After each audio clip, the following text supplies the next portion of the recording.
Hi everybody, Melita Pendulum here. I wanted to do this review of the Hateful Eight, the 8th Quentin Tarantino movie, because I just had a lot of feelings about it, and every review that I listened to or read has not really encapsulated my feelings on the film.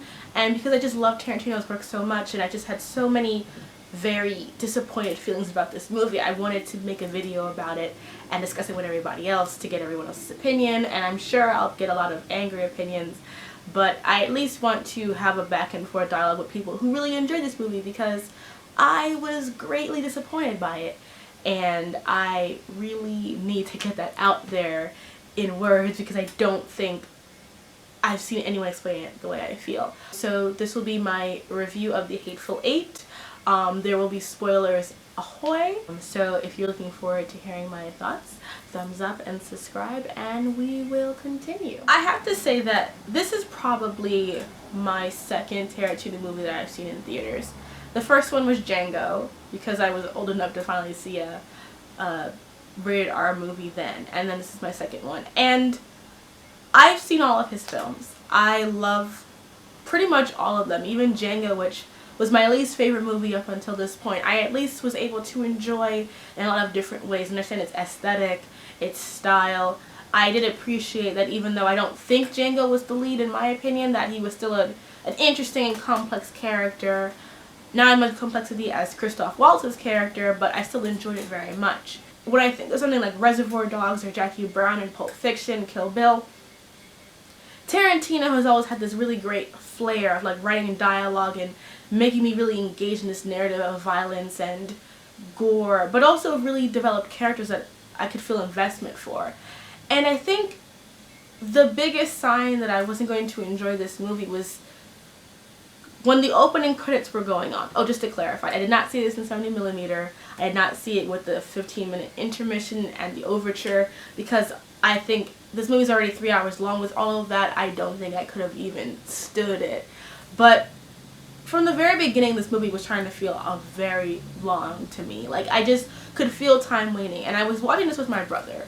And I wanted to see it with my brother because I love him, and also because, unlike me, he is not the socially conscious, active viewer. Like, he enjoys a movie for the artistic merits of it, and he can talk about the social stuff about it that's separate. Whereas me, it's very interlocked. And so I wanted to see this movie because I had heard from probably the people I trusted most. I listened to Corey Coleman, who used to do Spill.com, and OneOfUs.net, which was also part of Spill.com. They were the two people that were giving this movie so much praise that I was really looking forward to seeing it. They talked about how the dialogue was amazing, how it was returned to form. There's a little passing stuff about the N-word, more so from the Corey Coleman's SoundCloud discussion of the movie. So I was excited. I was like, okay, this is going to be fun, engaging, and I just was bored. I was looking at my watch at one point, and an hour and a half had passed by of this 3-hour movie, and my brother turned to me, and my brother, like, he's a cinephile. Like, he watches, like, at least every Oscar movie every year, makes notes, all stuff. When he watches a movie, he's, like, focused. He watches it to watch it. And he turned to me during the movie, and he was like, I'm so bored. And I thought I was the only one. I thought, like, I'm the neophyte that doesn't understand what's going on in this artistic piece. But I was just very bored. The dialogue wasn't engaging to me. And a lot of people have compared this to Reservoir Dogs. And I think that Reservoir Dogs has amazing dialogue, but it's also not as long as this movie. Reservoir Dogs is like, what, like 108 minutes? Reservoir Dogs is a 99-minute movie, and so every piece of dialogue means something. It tells a larger part of these characters because you only have so much time, whereas everything just kind of dragged out to the longest degree possible.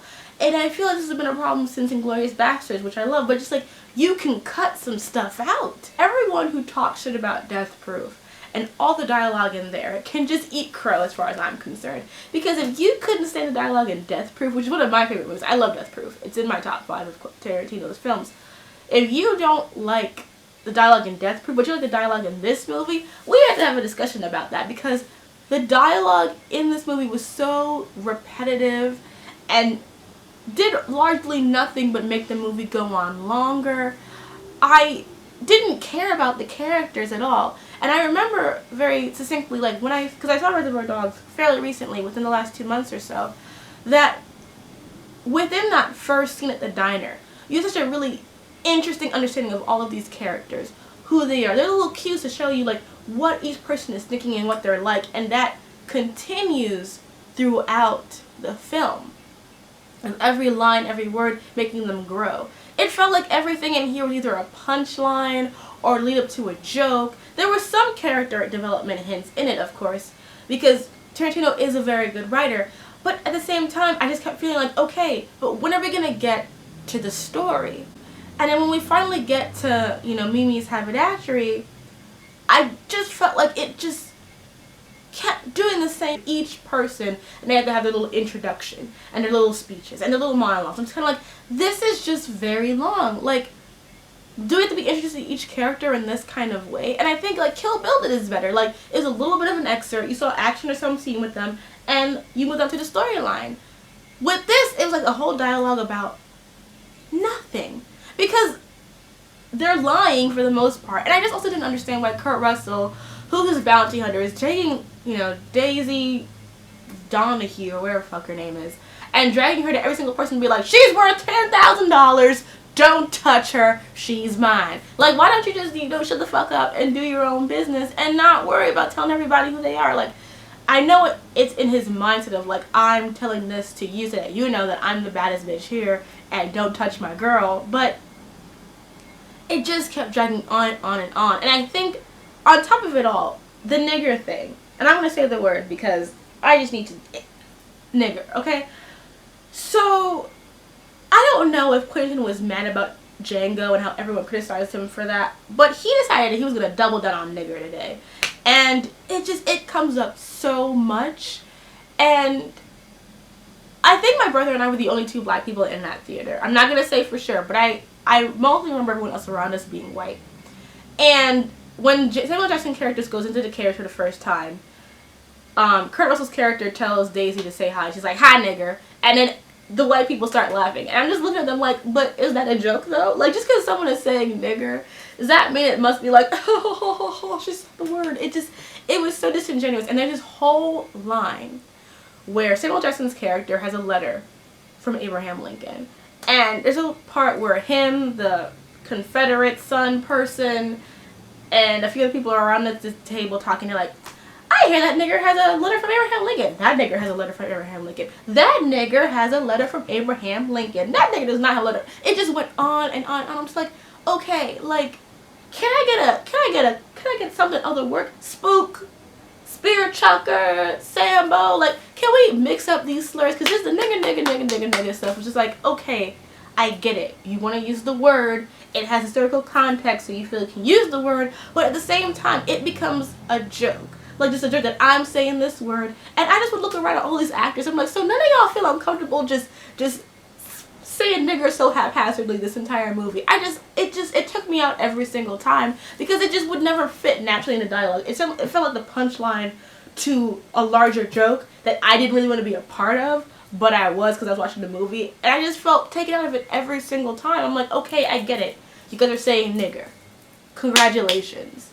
So many reviews are like, yeah, Quentin Tarantino has an issue with saying the N-word, but it's Quentin, so he down. And I'm just like, why is this the excuse? Because this is not his first time using nigger. Like, he has used the word in the past.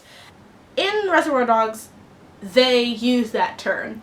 But it appears organically in the movie, just like in The Godfather and other works where they're depicting racism or different, bad people saying that word. It's not like a flourish. It's not like, oh, look what I can do. It's like, these guys are bigots.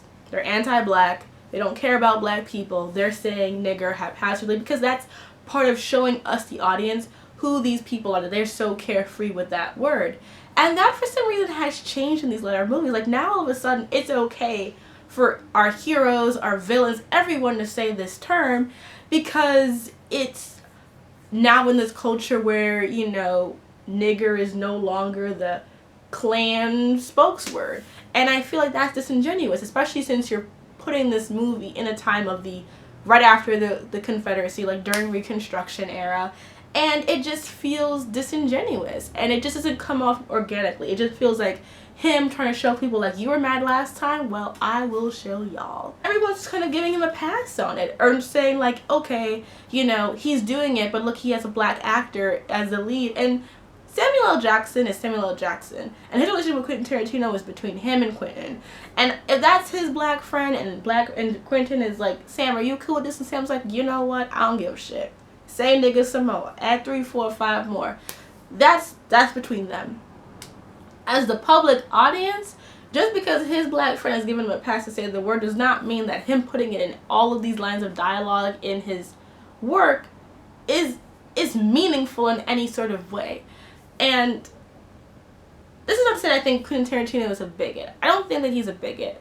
But I think he, like a lot of people who take from black culture and are not black, think that just because things are cool and because we do it, that it's for everyone to do, and ignores the historical context of those things. Like, just because you like black culture does not mean you understand blackness.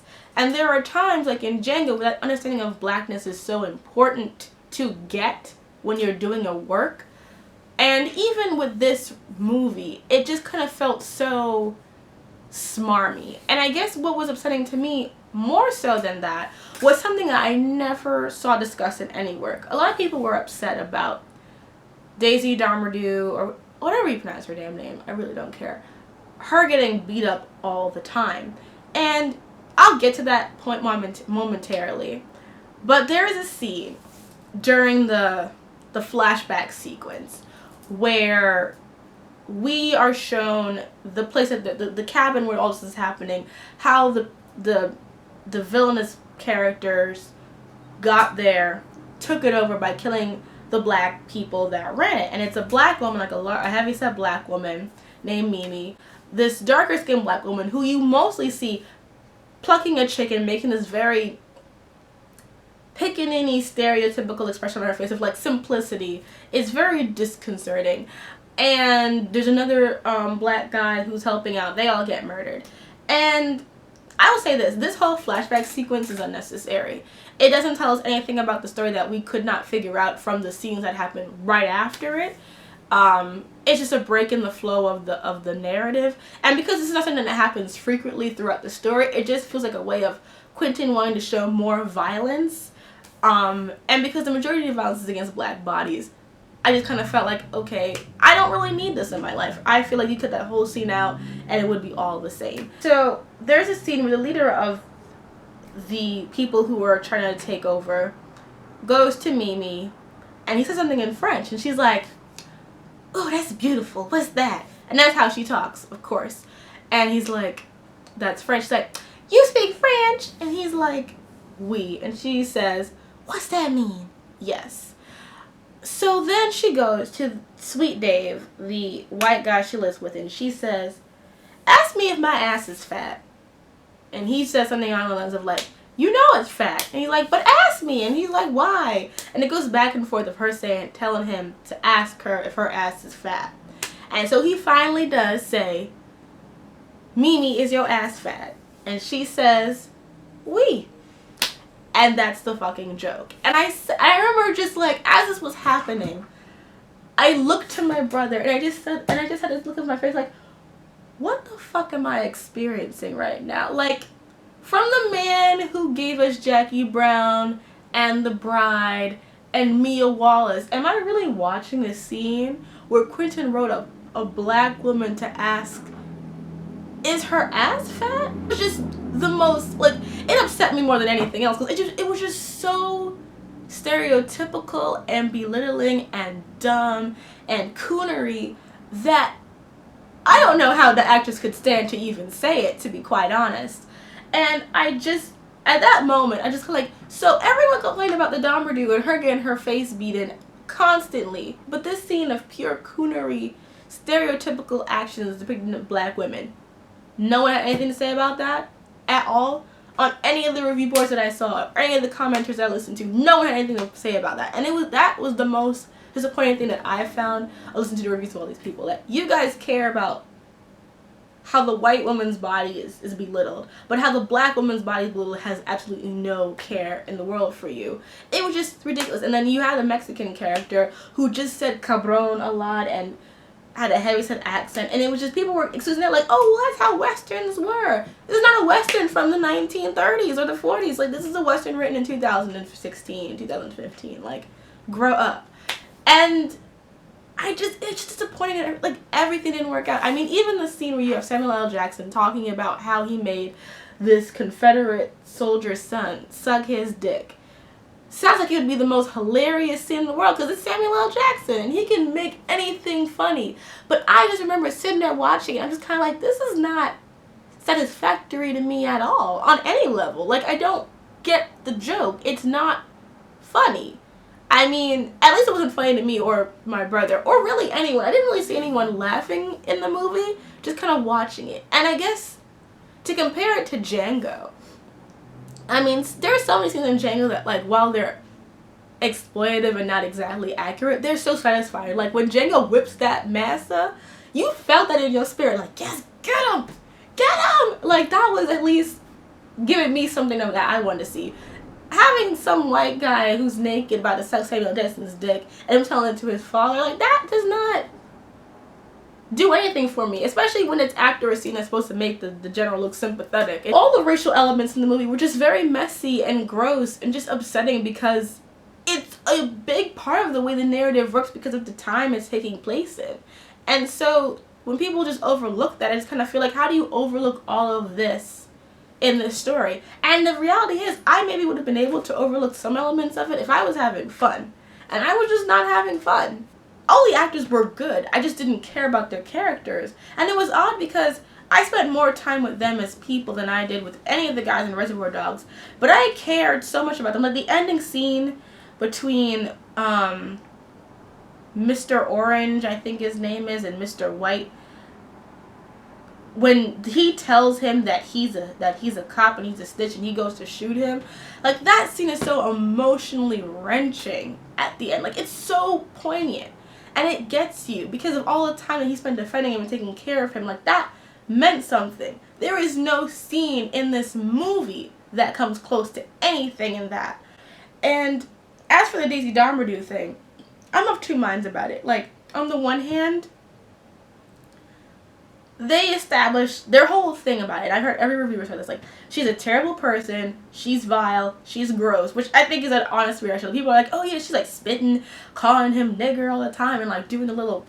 And I'm just like, first of all, you mean to tell me that, yeah, she's saying the word nigger and she's nasty. Well, if people are getting hanged and killed for just being nasty, a lot of people would be hanged and killed. For me, it's like, I have just seen these men kill a bunch of people, belittle them, throw their bodies into wells like they're animals. But I'm supposed to care more about Daisy getting her face beaten and her face busted and having her get elbowed in the face and thrown stewed in her face than them? Because they're all terrible. And the final scene where she's finally hung, I couldn't watch because I explained this before. I can't watch hangings anymore. But at the same time, like, as it was happening, I wasn't like upset. I was kind of like, okay, I still don't get why it was such a big deal to find this woman, to kill this woman, to hurt this woman. We have not as an audience seen her do anything as vile as what every other person in this movie does, except for Kurt Russell's character and to a degree Samuel L. Jackson's character. But everybody else is a worse person or equally as bad as she, and yet we have to see the most physical violence being done towards her as a joke. That was the problem. If it had been someone like Amazing Amy from Gone Girl, if it had been her getting her face beaten and being beaten up and her being paid for those crimes, and we see her actively doing all that shit, I'd be like, you know what? I know you're a woman, but I could see you with someone punching your face in. With Daisy Darmadu, I'm like, okay, the bitch is nasty. As she said nigger 1 or 2 times, but like, y'all are all nasty and y'all say nigger like it's your second language. So I don't understand why I, as an audience, should feel less about her or feel more about her getting beat than anybody else. Like, they just never sold the idea that I should hate her with that much veracity enough for me to enjoy or care about her getting her face beat in. And I think that was my problem with this movie as well. I just didn't care about anything. The dialogue didn't engage me. I didn't have fun. It was so long, and I just did not care. And as much as problems I had with Django, at least Django, I cared the whole movie. I was never bored during Django.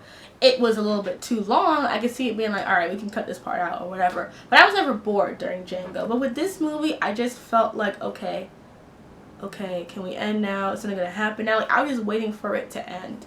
And I'm just so disappointed. Like, people hype this up so much to me. I made it seem like it was like, oh, this tour de force. And I just don't see it. I don't see this brilliance. I don't see it. And I love his work. If I could pick a director that when I was growing up and watched movies, made me feel things and care about them, it would be him. Like, I love his work. I love all of his movies until this one to some degree. And I just can't help but wonder why people are so willing to give this a pass. But, like, I don't know. Anyway, let me know if you have seen The Hateful Eight, what you think about it down below. If you like this video, please share and like and subscribe. I'm trying to update more often, and part of what helps motivate me is if I see that people are watching and people care, just because this is time and I would love to do more of it, but I just want to make sure that you guys want to see more of it. So if you like what's going on, please share and subscribe. I will have another video up by the end of the week, and thank you so much for watching, and have a happy day. And if you're going to see The Hateful Eight, be prepared for a lot of talking, a lot of violence. Well, not even that much violence, just a lot of talking for the most part.